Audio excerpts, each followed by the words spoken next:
सबसे जल्दी फल देने वाले दरख्तों में चंद अहम दरख्त ये हैं। नंबर 1, पपीता। पपीता का दरख्त आमतौर पर 1 साल के अंदर फल देना शुरू कर देता है। ये तेजी से बढ़ता है और आसानी से उगाया जा सकता है।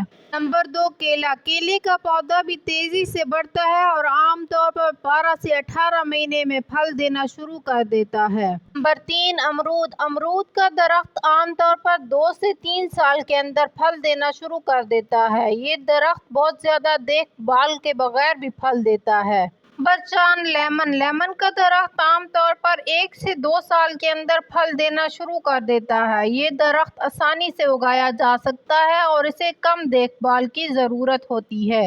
नंबर 5, जामुन। जामुन का दरख्त 2 से 3 साल में फल देने लगता है और इसके फल मज़ेदार और ग़िज़ाइयत से भरपूर होते हैं। नंबर 6, आम। आम का दरख्त 3 से 4 साल में फल देने लगता है अगर ख़ास तौर पर इसकी अच्छी देखभाल की जाए तो। ये दरख्त न सिर्फ जल्दी फल देते हैं बल्कि इनके फल ग़िज़ाइयत से भरपूर और ज़ायकेदार भी होते हैं। अगर आप जल्दी फल हासिल करना चाहते हैं तो इन दरख्तों को लगाना बेहतरीन इंतखाब हो सकता है। तो मिलकर पाकिस्तान को ग्रीन करें। अगर आपको हमारी वीडियो अच्छी लगी तो चैनल को सब्सक्राइब करें, लाइक, शेयर और कमेंट करें और इसी तरह की मज़ीद वीडियोज़ देखने के लिए हमारे चैनल को विज़िट करते रहें। Thank you.